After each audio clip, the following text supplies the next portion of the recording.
Assalamualaikum warahmatullahi wabarakatuh. Ikhwan fillah rahimakumullah, dimanapun antum sekalian berada, semoga kita semua senantiasa dalam rahmat, dalam keberkahan, dan juga dalam lindungan Allah subhanahu wa ta'ala di segala aktivitas kita dalam kehidupan kita sehari-hari. Amin ya rabbal alamin.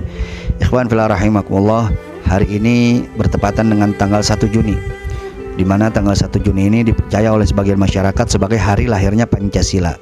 Tetapi ada juga sebagian masyarakat yang menolak hal tersebut, dan sampai saat ini hal itu masih menjadi perdebatan. Tetapi dalam video ini saya bukan ingin sedang membahas hal itu. Yang ingin saya bahas yaitu sekedar mengingatkan kita sebagai seorang muslim yang juga sebagai warga negara Kesatuan Republik Indonesia, bagaimana seharusnya kita menyikapi Pancasila. Untuk menjawab hal itu, maka ada baiknya kita merujuk kepada berbagai macam ideologi yang tersebar di dunia ini, di mana dalam dunia ini ada berbagai macam ideologi yang tersebar, dan berbagai macam ideologi itu terbagi dalam 3 kategori besar. Yang pertama, ideologi yang percaya dengan keberadaan Tuhan dan juga percaya dengan kuasa Tuhan atas makhluknya. Nah, umumnya negara-negara yang menganut paham ini, mereka percaya dengan keberadaan Tuhan dan mereka percaya dengan kuasa Tuhan atas makhluknya, maka mereka senantiasa membuat aturan-aturan, undang-undang, hukum-hukum yang tidak bertentangan dengan aturan-aturan ketuhanan, yang tidak bertentangan dengan nilai-nilai ketuhanan, yang tidak bertentangan dengan agama, dan mereka menjadikan agama sebagai rujukan mereka dalam membuat undang-undang, dalam membuat aturan-aturan dan berbagai macam perangkat hukum yang berlaku di negara tersebut. Lalu kemudian yang kedua, yaitu ideologi yang percaya dengan keberadaan Tuhan tetapi tidak percaya dengan kuasa Tuhan atas makhluknya. Nah, umumnya negara-negara yang menganut ideologi ini, mereka memisahkan agama dan negara, memisahkan keberagamaan dan kebernegaraan. Mereka menganggap agama cukup untuk individu-individu saja, agama cukup di tempat-tempat ibadah saja. Adapun untuk urusan negara, jangan bawa-bawa agama, jangan bawa-bawa simbol-simbol agama, jangan bawa atribut-atribut agama, apalagi bawa-bawa aturan dan hukum agama.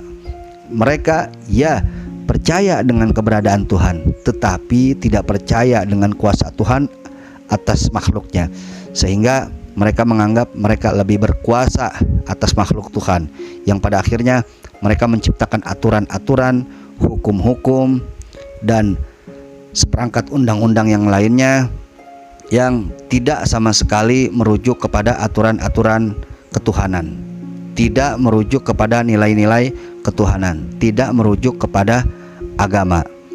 Bahkan seringkali aturan-aturan, hukum-hukum, undang-undang yang mereka buat, yang mereka berlakukan di negara tersebut itu bertentangan dengan aturan, dengan nilai-nilai ketuhanan, dan dengan yaitu hukum agama. Nah, negara-negara yang semacam ini umumnya disebut dengan negara liberal. Walaupun di sisi lain mereka masih mengakui adanya Tuhan, masih mengakui eksistensi Tuhan, tetapi kuasa Tuhan atas makhluknya mereka tidak akui.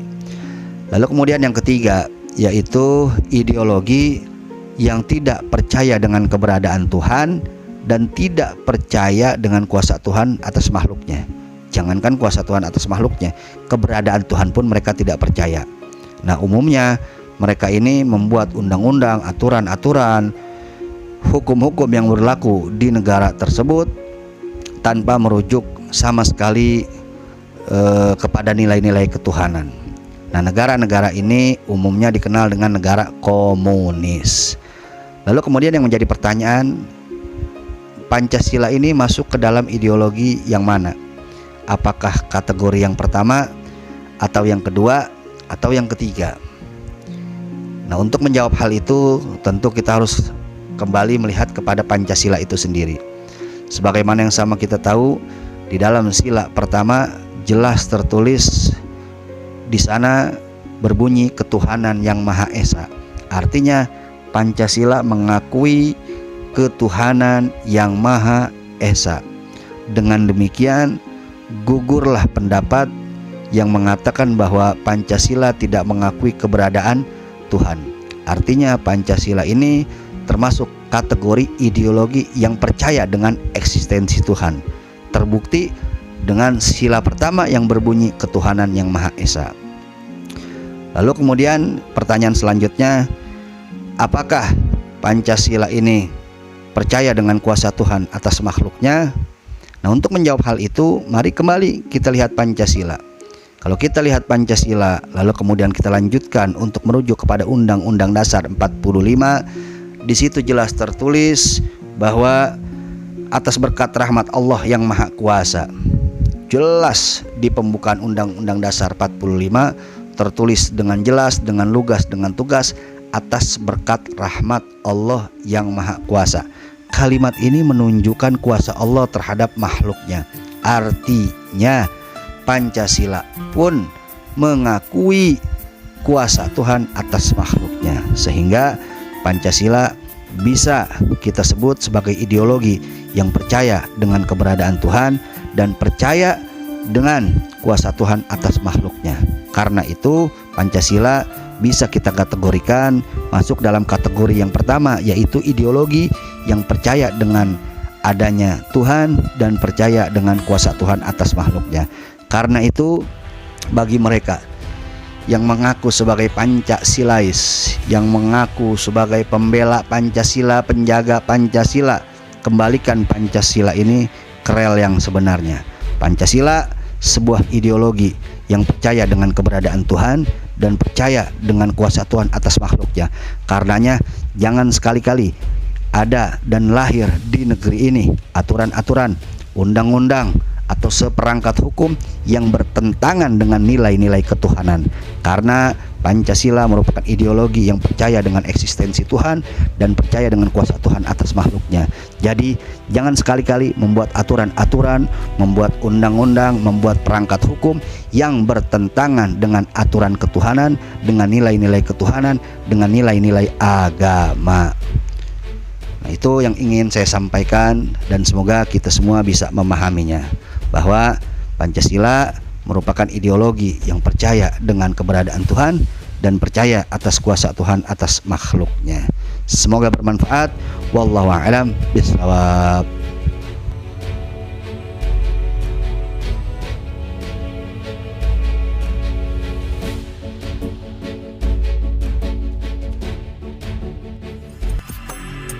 Jika menurut Anda konten ini bermanfaat, jangan lupa subscribe channelnya, share videonya, dan terima kasih atas segala perhatian. Mohon maaf atas segala kekurangan dalam penyampaian. Insyaallah kita bertemu di lain kesempatan. Hadani Allah wa iyyakum ila siratil mustaqim. Wal afu minkum. Wassalamualaikum warahmatullahi wabarakatuh.